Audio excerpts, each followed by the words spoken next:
Hey everybody, it's Brady here from Inner Strength Check, rolling dice and playing games for personal growth and social change. And without further ado, let's get into it. Good afternoon everyone, it's Brady here again for Inner Strength Check podcast. I'm currently sitting and sweltering in my little home office, such as it is. Apologies if you can hear too much of a fan whirring in the background. Number one, the jumbo jet taking off that is my computer that probably needs a good defrag is a bit loud. I've got the ceiling fan going, and today of all days I chose to record when there's asphalt works being done down the street, so there might be a little bit of ambient noise here, but I'd like to get straight into it. And usually I would apologize, people apologize, I haven't had any content in a while, but that would belie my content being important enough that apology is needed. However, it's actually taken a lot for me to get to this episode. And there's a few things with the podcast ongoing that I think I need to kind of discuss, verbalize out loud. For the sake of brevity, what today is basically is what I'm going to call a 0.5. It's all about the current neurological gumbo soup in my head, and the absolute, well, we're not going to talk about the chaos of COVID, but just basically work through some things. This is going to be more of a random conversation, so more topical, researched and structured discourses will be available in future episodes. This is just sort of a between episodes, a 0.5 between episode 1 and episode 2. For episode 2, I am planning on doing a bit more of a episode 1. If you haven't heard it, I encourage you to go back and listen. But I'm also not your teacher, so whatever. But episode 1, I basically detailed my kind of journey through life, such as the way. And apologies, you'll hear this a bit because it's hot. Oh, that's better. So part 1, I kind of detailed a bit of a developmental trajectory about myself, my mental health, and my experiences with both mental health recovery and sort of living with and identifying with and discovering things about neurodiversity, and which many would kind of say is an invisible disability of sorts. But look, we're going to get right into that in the podcast. But essentially, as a meta thing, something that I have been very fearful of re-engaging with just sitting here and talking is, number one, a deep distrust of myself in terms of the content that I'm able to present, as in, essentially, am I able to just sit here with the record button armed and have a discussion? In fact, I think that's better for the way that my brain operates, but a lot of people misconstrue the idea of perfectionism as being the person lining up every single pen in neat order and checking the door 4 times, or overworking themselves, late hours after work. And yeah, sure, that's one manifestation of it, but actually a more common manifestation of perfectionism, which is tied more into self-esteem, particularly low self-esteem, and some maladaptive schemas, which are ways that we perceive ourselves in the world. Perfectionism more often and more commonly, and especially amongst folks who've had a mental illness or a disability or what have you for any concurrent or chronic length of time, it's actually procrastination. And the reasoning behind that is because when there's perfectionistic self-standards, it's hard to even get going when the bar is set so arbitrarily high that any attempt underneath that can feel like a failure. And I have been spending a lot of time listening to some pretty high quality podcasts, and not with a mind of, I can do better, but a misperceived sense of what I produce in terms of content needing to be at that level. So for instance, a couple that I've been listening to is Knowledge Fight, Behind the Bastards, and I think it's very easily to discount the fact that Robert Evans and Dan from those respective podcasts, that's their job. They literally sit there all day researching and preparing those episodes. And for me, this isn't my primary hobby. So I need to, and I work and I deal with my mental health and all the other things with life and the goings on. So cutting myself a little bit of slack here. By cutting myself a little bit of slack, I've done 5 minutes worth of introduction. So this whole thing is going to kind of act as a bridging episode. So there's been a lot of things going on lately, obviously with the surge in the Omicron cases. I don't want to get too much into the COVID side of things. Suffice to say that it is extremely disheartening that for a state that went into lockdown under sheer panic, where we had triple digits a day, and look, I'm so fatigued of lockdowns, I don't want to ever go into one again. That might not be a realistic expectation, but I find it interesting that we went into a hard lockdown with triple digits cases, and we're now in the tens of thousands, and it's business as usual. I'm not going to get too much into the discourse around that. Politically, I think it's shown us that the federal government was always operating on a neoliberal austerity framework. And we're going to be talking a fair bit about it throughout the podcast.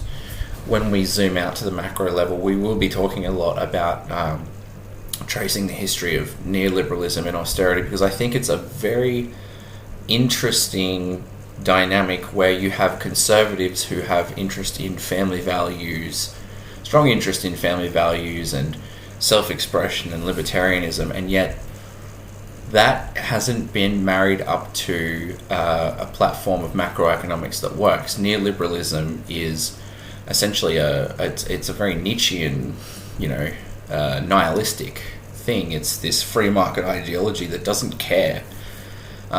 It doesn't care about conservative values, and I think we're seeing that schism a lot with things like QAnon and other far-right communities that are out of, I think, my sort of armchair hypothesis is that this worldwide sense of social isolation and lack of community that was terribly, terribly inherent and apparent pre-pandemic and only intensified 1,000,000 times over.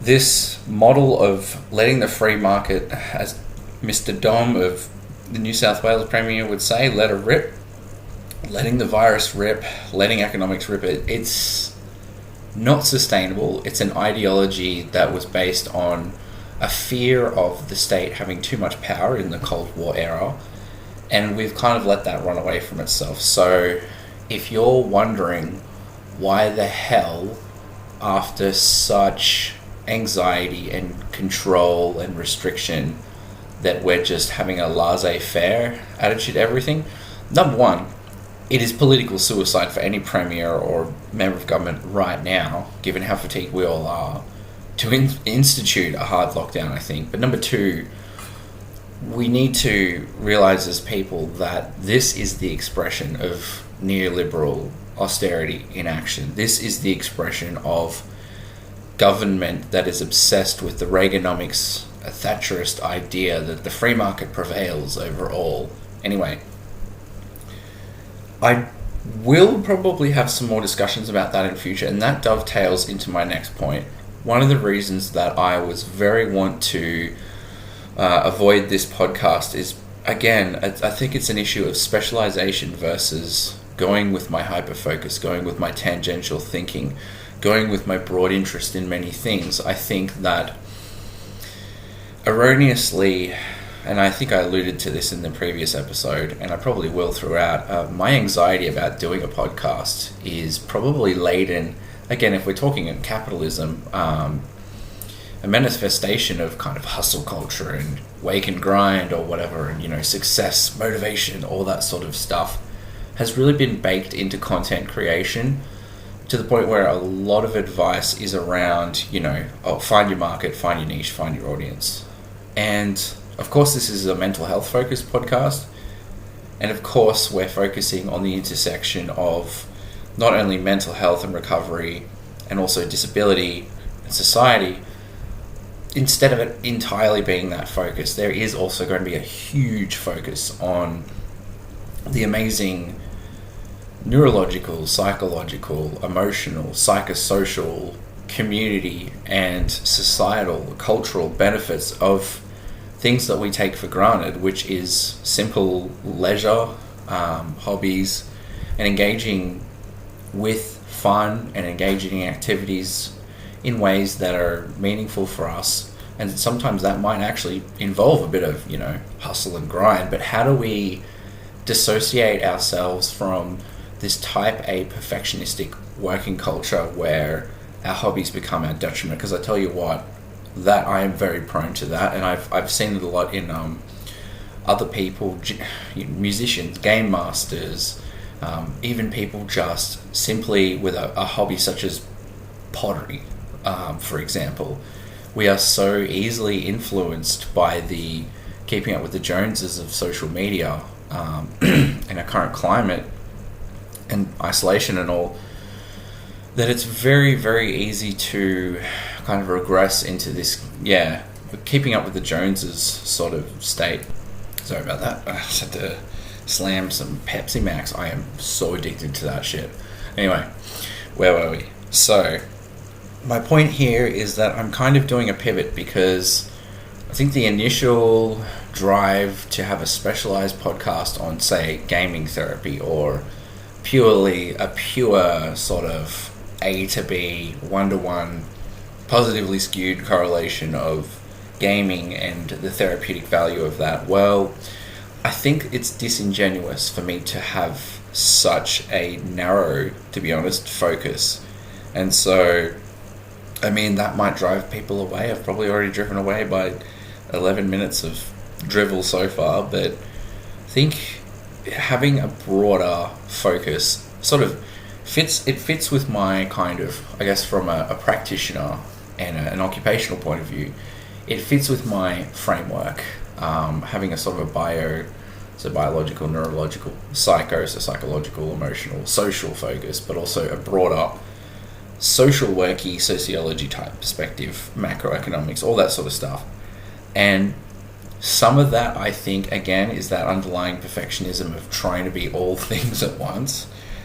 But I also can't help it. It's the way my brain operates. I have a brain with a diagnosis where my serotonin levels fluctuate and crap out completely. And also I have a lack of dopamine caused by a lack of blood flow to the front right center of my frontal lobe. And there's nothing that can help that except a myriad of strategies, but also medication.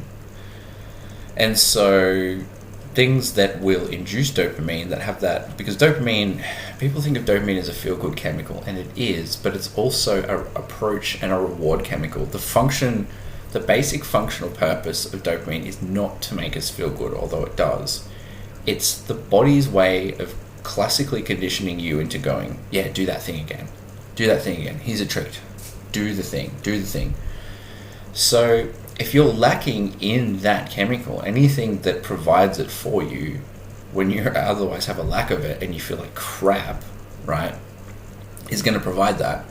And one of the things that happens often with things like anything from depression, the cognitive effects of the neurological effects of depression, anxiety, ADHD, autism spectrum disorders, OCD, all those sorts of things, the sort of constellation of executive dysfunctions, which is where your frontal lobe, who essentially act as the boardroom, have gone on a lunch break that seems to have been from birth to whenever, and you knock on the door, and the people that are usually gatekeeping things like emotional regulation and planning and keeping consistent with a certain hobby, train of thought, or what have you, seem to have fucked off on a perpetual lunch break.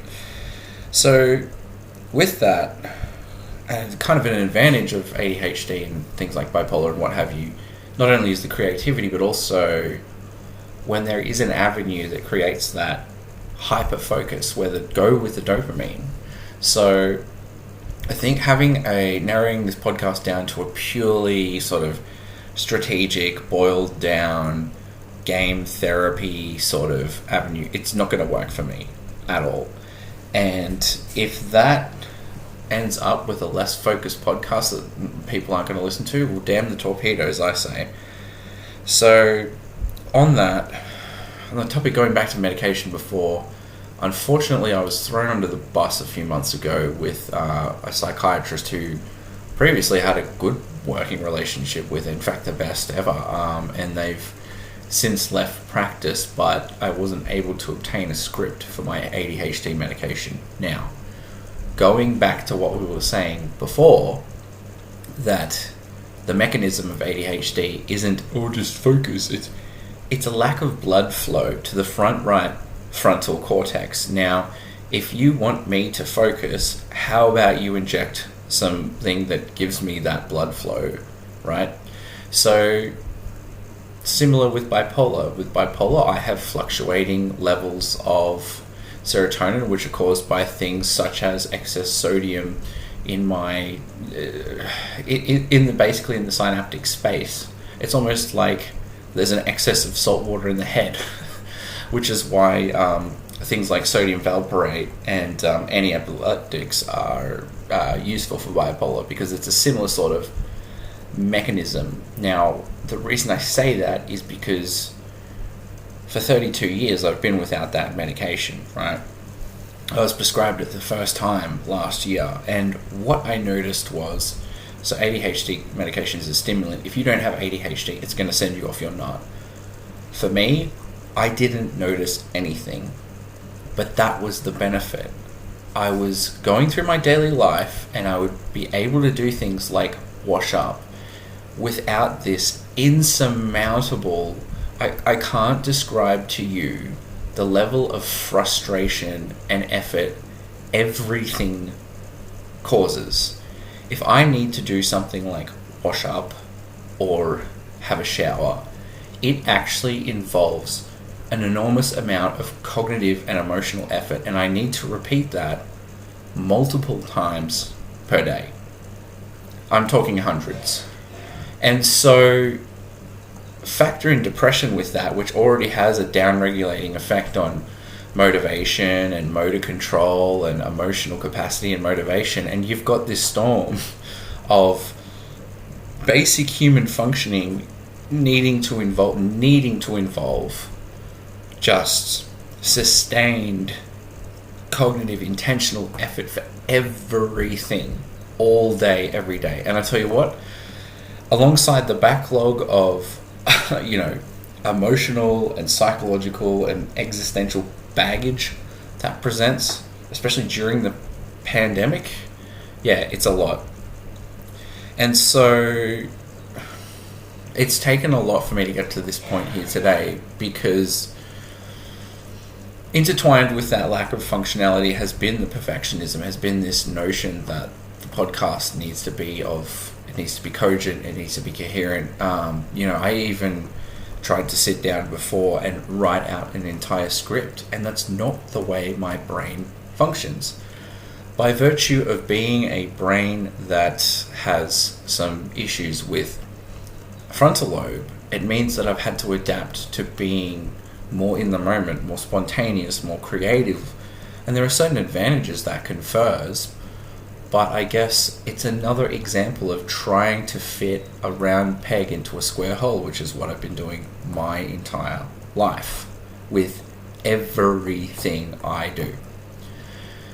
And so this more free-form style of doing things, of just having a chat, I thought months ago, in fact, since the day after I posted the last podcast, okay, that's going to be how I'm going to have to do it right now.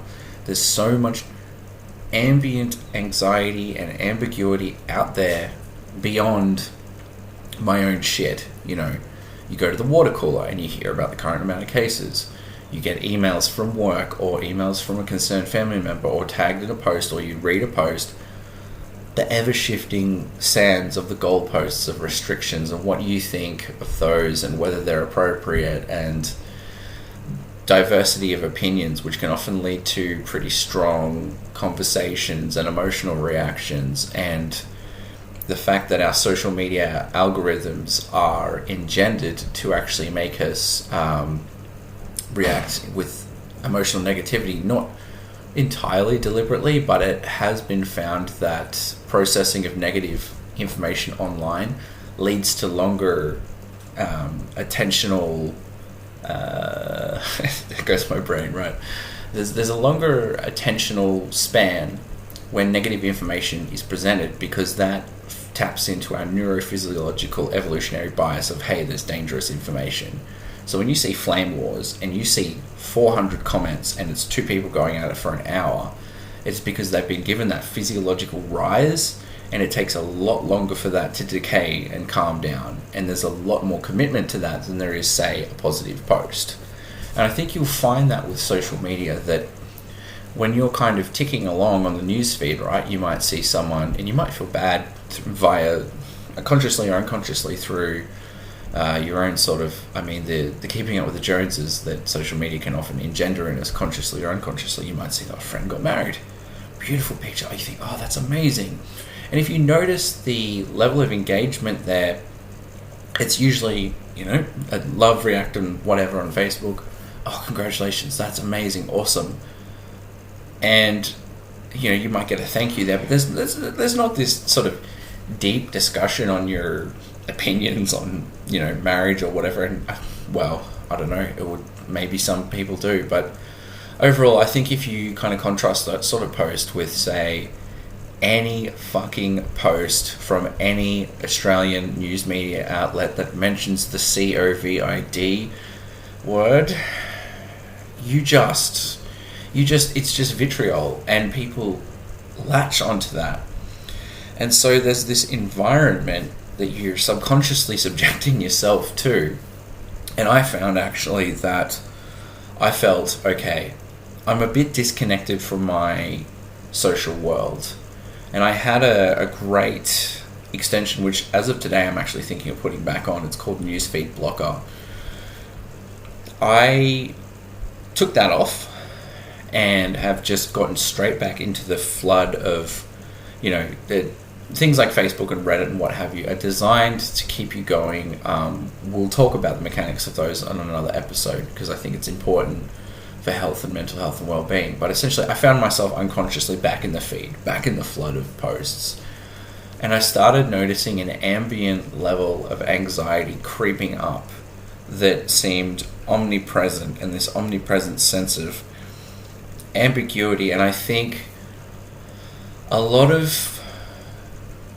folks who perhaps were in a position of privilege, or who perhaps hadn't experienced poor mental health, or perhaps hadn't experienced business failure or breakdown, that I'm not going to say had it relatively easy, but maybe didn't have an experience of chronic ill mental health, may not have been subjected to.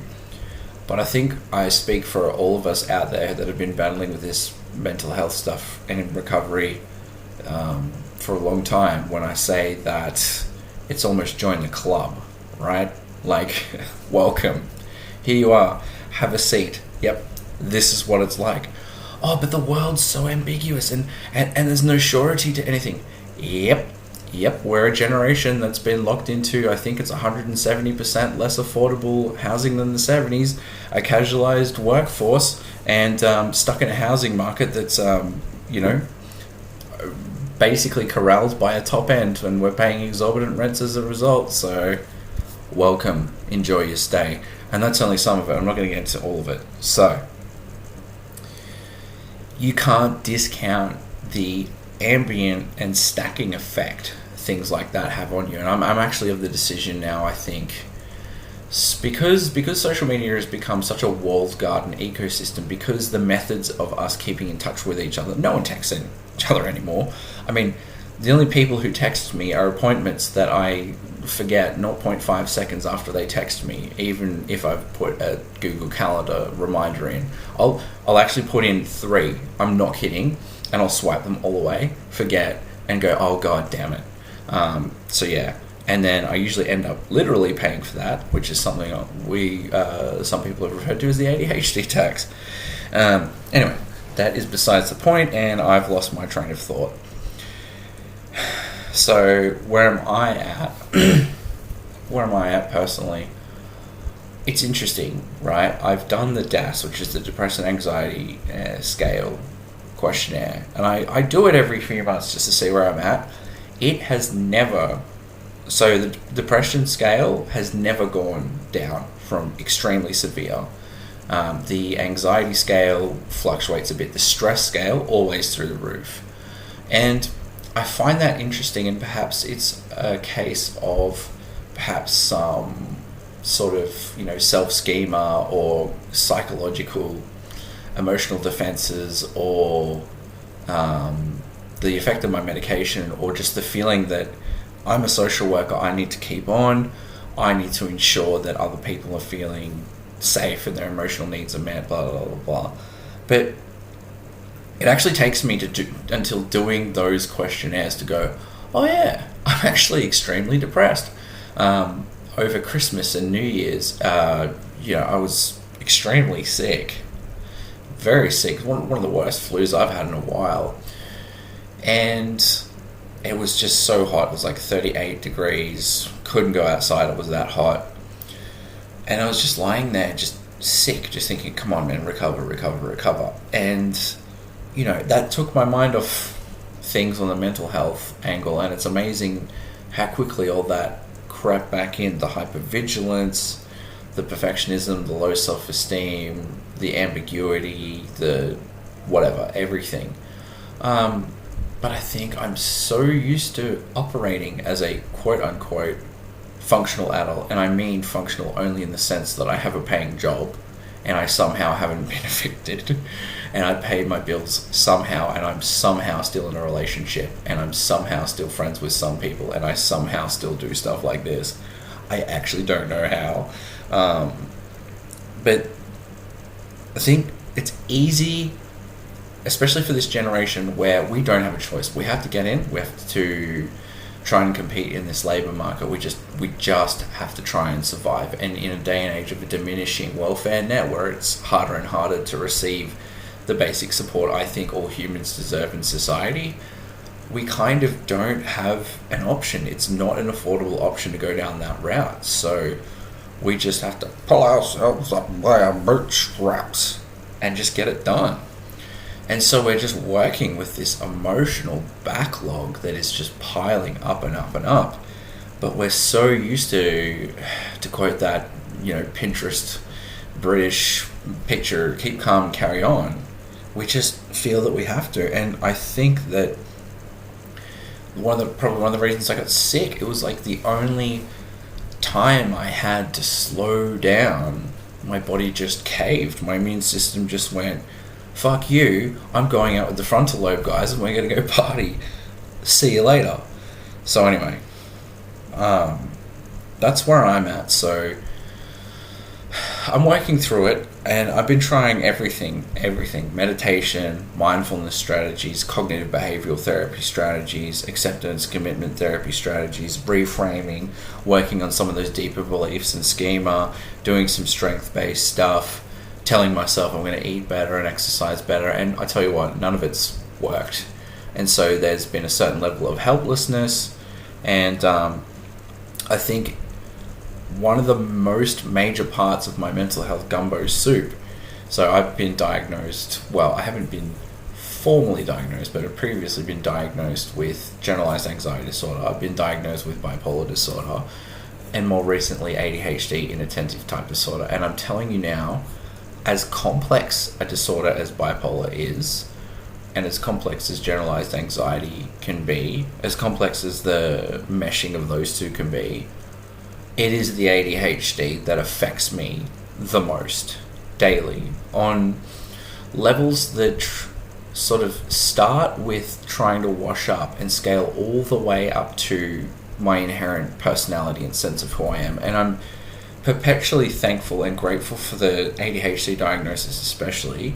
That was one of the most liberating and sense-making things that's ever happened for my mental health. But unfortunately, I think the depression has weaponized that against me. So I'm trying to pathologize less and less and less. But anyway, I'm in a pretty hard space. And I feel bad because I feel there are many people out there doing a lot tougher than me financially, emotionally, responsibility-wise. But I can't allow myself to be motivated any longer by that sense of guilt. Feel better because other people... It's the psychological equivalent of being told there's starving kids in Africa. It's like, great. There's not much I can do, honestly, as a kid at the dinner table or whoever at the dinner table to help that. So I will take that in your stride, society. Cheers. But I've just found that in a time of increased inclusion and acceptance in my own career, in my own life, I feel like a lot of that has reversed for me, unfortunately. I feel like I've weaponized a lot of my mental health and, diversity and things like that. And I don't wish that for other people. And so there has been a strong wish to impart some information and advice or just some shared experience on this podcast. But to be perfectly honest with you, that was another pressure point. I think we're so used to the idea of if there is someone with a lived experience talking about it on a podcast, they're going to give you 8 simple tricks to help. Blah. And look, I want to impart a lot of actually useful information and practical tips and strategies, and I will. But where I'm at right now today is apparently just a long vent. But I just wanted to have a bit of a between episodes discussion, because I want to preface further content that yes, there is going to be a focus on mental health. Yes, there is going to be a focus on gaming, hobbies, leisure, music, all that sort of stuff.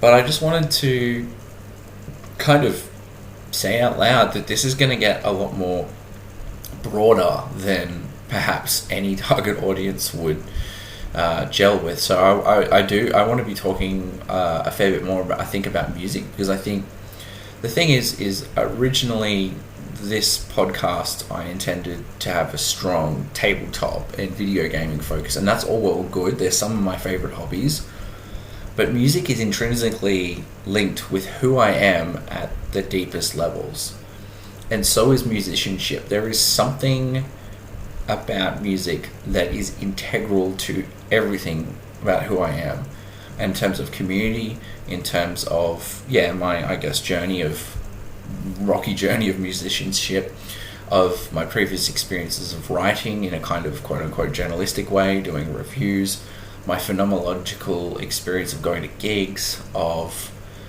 the inspiration, the emotional catharsis, the creativity that music provides me. Music is almost, it's so intrinsically a part of who I am. I would say music is one of the main facets of my personality. And to deny myself that on a podcast where we're talking the intersection of mental health and leisure, hobbies, just the more humanized, for this to be a podcast to demonstrate how we've neglected other parts, we've neglected how useful just ordinary, joyful, or aspirational, or even just social, or even relaxing activities are for our well-being. I would be doing it a disservice, and I would be frankly dishonest if I didn't have music as a major focus. I'd also be lying to myself, I think, because I wanted to have a lot of a focus on things like solo board gaming, solo wargaming, or reviewing board game systems, or very in-depth analyses around things like game mastery and all that sort of stuff. And I still do want to go down that track, and I do want to talk about game therapy, and I do want to talk about tabletop role-playing and board gaming and all that sort of stuff. That's a very important part. But I don't have much skin in that game at the moment, because I'm just so functionally not there. I mean, I'm currently running a campaign of Mutant Year Zero, and I think I'm doing okay there.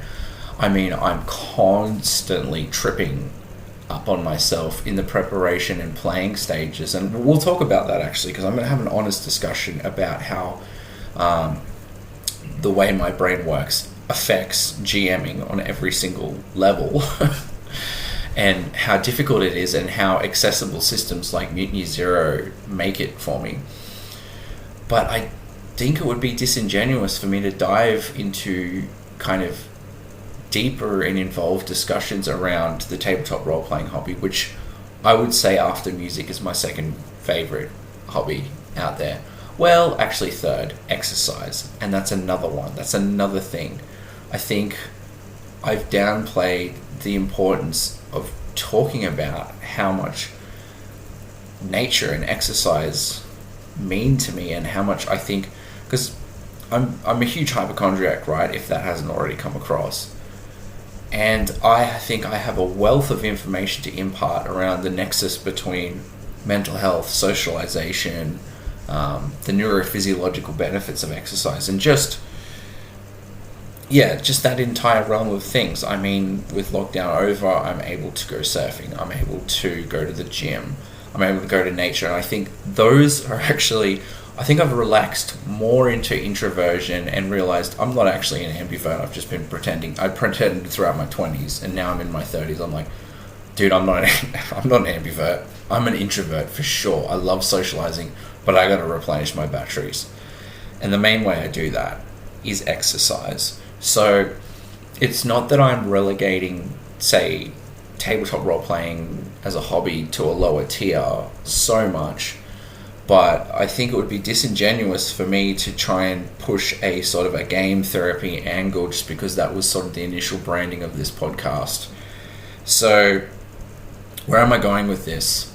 It's taken me nearly 40 minutes. What I want to say is that the upcoming episode, I am going to be talking about my leisure sort of, I'm going to call it sort of, I guess, the leisure and hobby trajectory, because today's discussion and the previous episode's discussion have been very self-focused and very mental health focused and very sort of, in a vague way, disability focused. I do want to broaden those horizons a bit, okay? So when I was talking before about blah, blah, blah, politics, all that sort of stuff, I do want to keep it broad, and I do want to keep it useful for other people. But it's also disingenuous for me to only do this as, oh, this is useful for other people. Why do people do podcasts? If you weren't doing it for a reason that was personally motivated, other than perhaps potentially entirely income, you wouldn't upload it, right? And we can get into whatever discussion around what those true reasons are. I don't care. The fact is, I'm sitting here talking to you, and the fact is, you're sitting here listening to me, and if you've listened this far, then either you're going to leave me the world's angriest review about how useless this is, and that's fine. Any constructive criticism is greatly appreciated, or you've obtained something of value, and it's not been through, oh, here's 12 steps of blah blah blah to hack your functioning. Although we will be, as set, getting into those sorts of things, I think I've got a wealth of information that I can impart, and strategies born not just from experience, but from professional and academic sides of things, I just wanted to pitch in today and say, this is where the podcast is going. And the end result is I don't know. But I want to just impress that I want to broaden things out a bit. I don't want to keep it in this small niche box, because I'm not going to be motivated to do it. My brain will not stick on that for long enough. I'll get bored.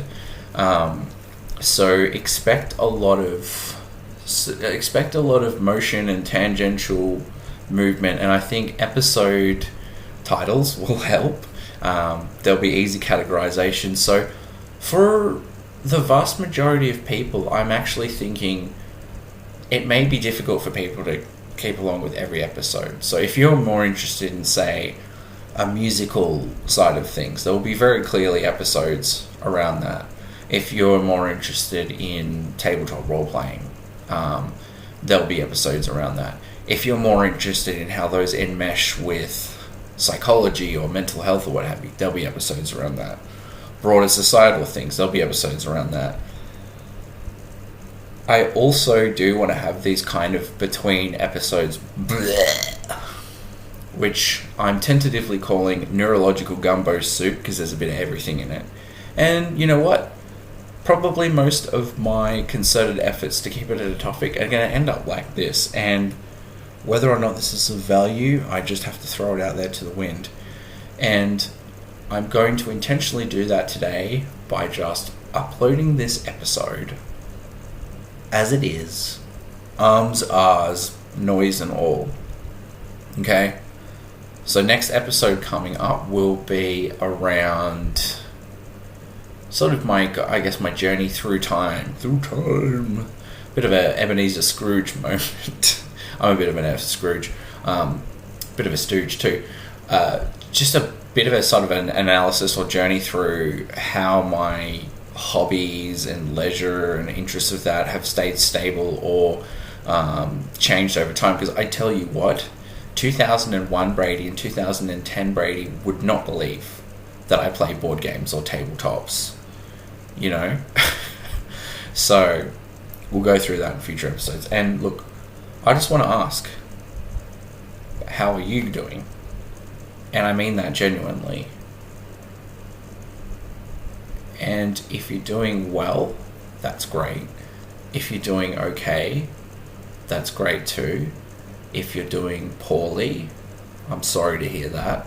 But I also hope for and know that things will get better.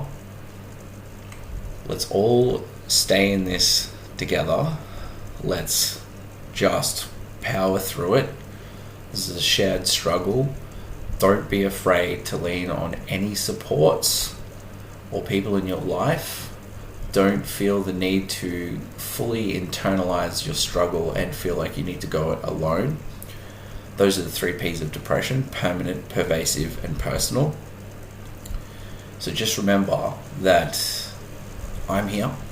If you want to chat, there are channels available for you to contact me on: Facebook, YouTube, Twitch. It's been that long I can't even remember. But I sincerely hope that we see either the end of this pandemic this year or we see it move to an endemic phase. Who knows? It's scary. It may worsen. It may get better. It may be cyclical. But just remember that social support, according to the World Health Organization and a huge body of research, is one of the greatest predictors of mental health and well-being. And whether you receive that social support from still going to your D&D group, calling your mate, calling your mum, calling Beyond Blue or Lifeline if you're feeling particularly bad, or your local mental health service, finding a social group on Facebook or a meetup group, whatever you can. I'm not saying that social support is the cure, quote unquote, but just remember from the point of view that social support is one of the greatest determinants of our well-being. So please don't be afraid to ask for help or to even just to have a chat to someone, because I think you'll be surprised, even just shooting the shit over a couple of beers, the pervasive, powerful effect that can have for you. Okay, I've crapped on for too long. I'm going to go. You have a great afternoon, evening, wherever you are, and good mental health to you. Cheers.